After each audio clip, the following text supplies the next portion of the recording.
क्या आप लोग भी अगले आईबीपीएस सीएफओ ऑफिसर बनना चाहते हैं? अगर हाँ, कैसे क्वेश्चंस पूछे गए थे और वो इस इंटरव्यू सेशन में इन्होंने पूरा हमें बताया था। जो एक पॉइंट मैंने एनालाइज किया, that was strong analysis. He did strong analysis. अब आप लोग कहेंगे तो इन्होंने पहले ये समझा कि भाई प्री में मेरे कौन कौन से वो पार्ट्स हैं जो मेरे स्ट्रॉन्ग हैं। Hi everyone, I am Shagun Rangbula, your mentor for agriculture exams.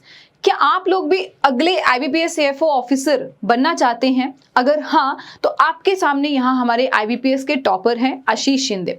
इनकी जर्नी को समझेंगे कि क्या इन्होंने अपनी स्ट्रेटेजी में क्या स्ट्रेंथ रखी थी और क्या गलतियां की थी जिसको उन्होंने करेक्ट किया था। क्योंकि कहते हैं ना कि अगर हमें किसी की लाइफ से कुछ सीखने को मिले तो हमें उसको, और वो जो आपको अपने टारगेट के नजदीक लेके जाएगा, तो ये ना हो कि जो गलतियां इन्होंने अपनी की जिस कारण इनको सेकंड अटेम्प्ट लगा, वो गलतियां हम सेम, और बहुत बारी होता है किसी को सेकंड थर्ड अटेम्प्ट लगता है, वो सेम गलतियां हम भी ना कर रहे हो, क्योंकि एज अ स्टूडेंट माइंडसेट वो गलतियां हम कर रहे होते हैं।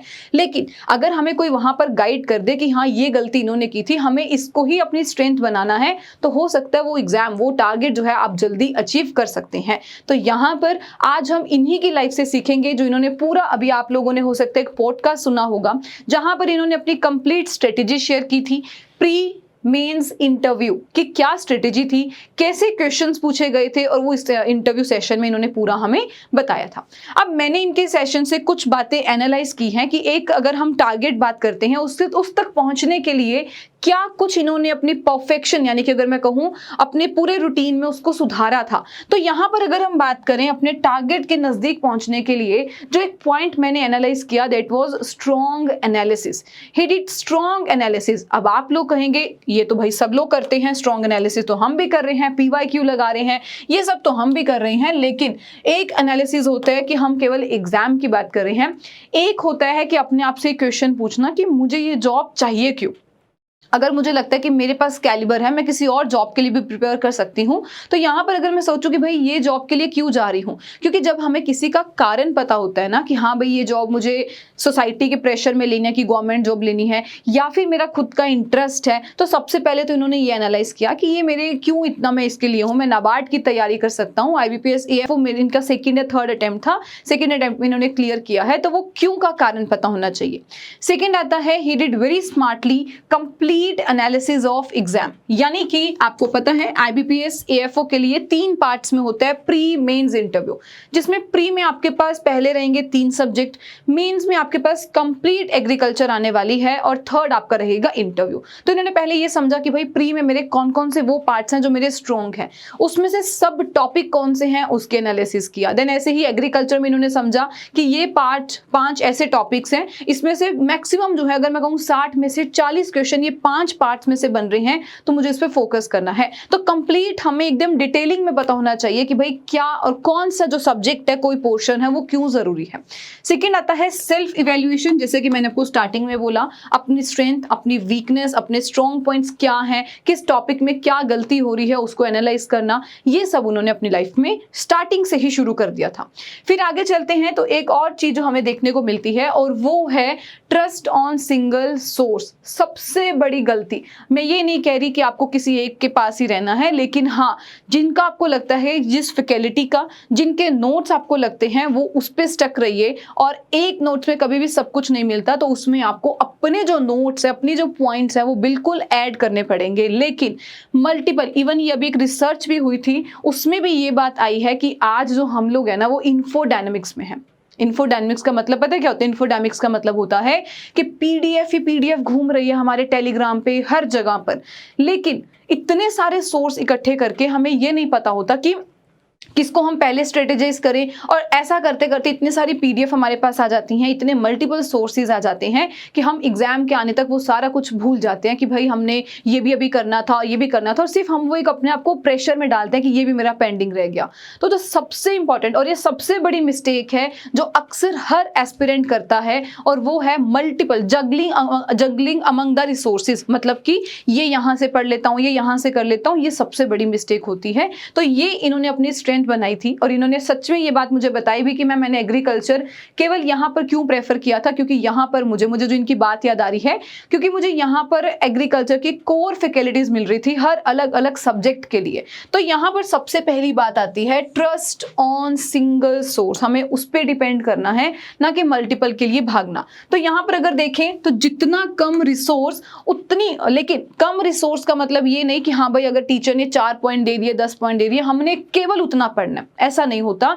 जब 4 पेज दिए हैं 10 पेजेस दिए हैं उसमें आपको अपनी एडिशन करनी ही करनी है, क्योंकि हमें भी नहीं पता कि आपका क्वेश्चन कहाँ से बन के आ सकता है।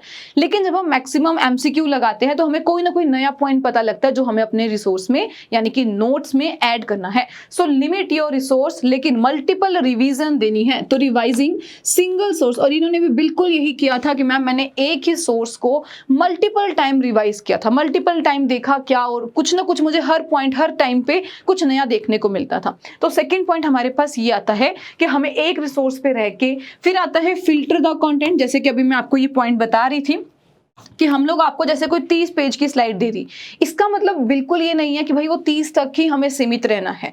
अगर आपको लगता है कि भाई मेरे एग्जाम में थोड़ा और एक्स्ट्रा आ रहा है तो आप उसमें ऐड करते हुए चलिए, क्योंकि छोटे छोटे पॉइंट्स हमारे एग्जाम में चलते हैं तो वो हमें उसमें ऐड करना होता है कि भाई ये क्वेश्चन मैंने पढ़ा, ये इसमें कवर नहीं तो ये ऐड कर लो।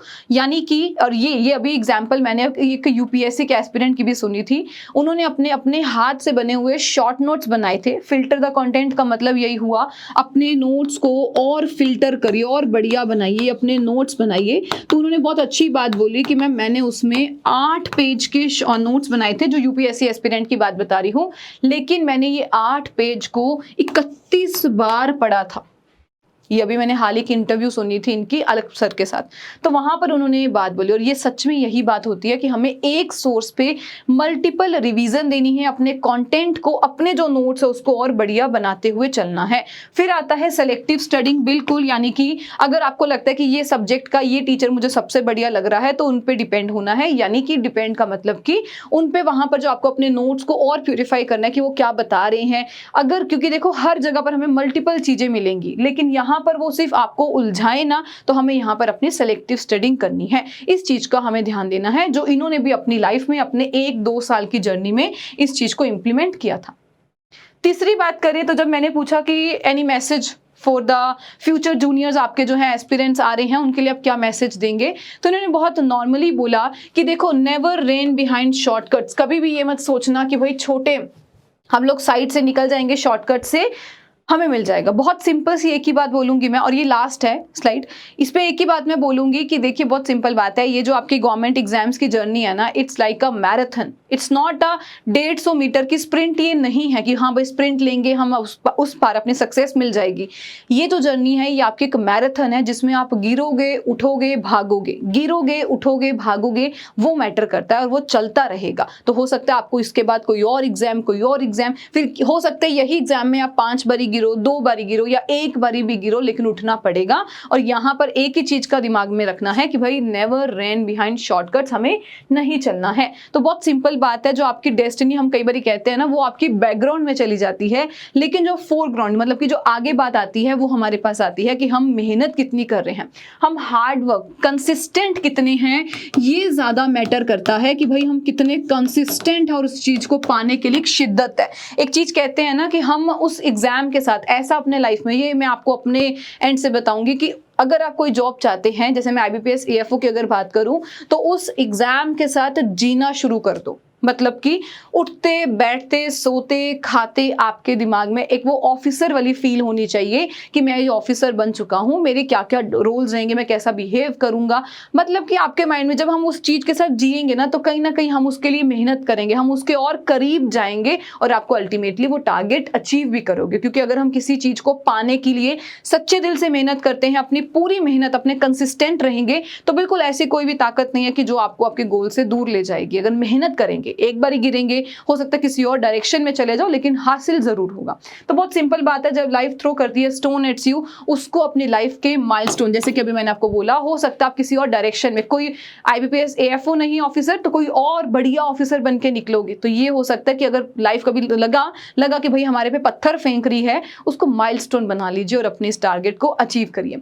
ये मैंने कुछ कुछ बातें जो सीखी, क्योंकि हर हमें इंसान से कुछ ना कुछ सीखने को मिलता है, और ये आई बिलीव ये आपके लिए भी एक मोटिवेशन रहेगी, और आप इसको जो है कंसिस्टेंटली ये छोटी छोटी बातों को अपना इंप्लीमेंट करेंगे, अपना टाइम टेबल बनाएंगे उसके साथ। और जैसे कि मैंने आपको लास्ट में बोला कि जिस एग्जाम को हासिल करना चाहते हैं उसके साथ जीना सीखिए, कि हाँ भाई अगर मैं ये बन गया मैं ऐसे करूंगा, मतलब कि उस एग्जाम के साथ सारे माइंड में आपके वो एग्जाम चलना चाहिए कि उसके लिए मेरे को ये मेहनत करनी है, अभी ये रिक्वायर्ड है, ये अभी मेरे को PYQ लगाने हैं, इतने मॉक टेस्ट लगाने हैं। तो और डेफिनेटली मुझे लगता है कि जब हमें किसी की लाइफ से कुछ सीखने को मिलता है और हम उसको अपनी लाइफ में इंप्लीमेंट करेंगे, कहीं ना कहीं जहां भी आपको जो पॉइंट लगता है कि हाँ ये पॉइंट मेरे साथ रिलेट करता है, वो आपको अपने टारगेट के और नजदीक लेके जाएगा। ये था कंप्लीट एक छोटा सा सेशन आपके साथ, जो मैंने एक ऑफिसर की जो है पूरी आपके साथ शेयर किया है कि क्या हो सकता है और आप इसमें जो है क्या सीख सकते हैं। इसके अलावा अगर आपको कोई डाउट होता है तो यू कैन आस्क, बिल्कुल ये आपका एग्रीकल्चर वाला मेन चैनल है। आप लोग मुझे कनेक्ट कर सकते हैं शगुन मैम PW टेलीग्राम चैनल पर, आप मुझे कनेक्ट कर सकते हैं,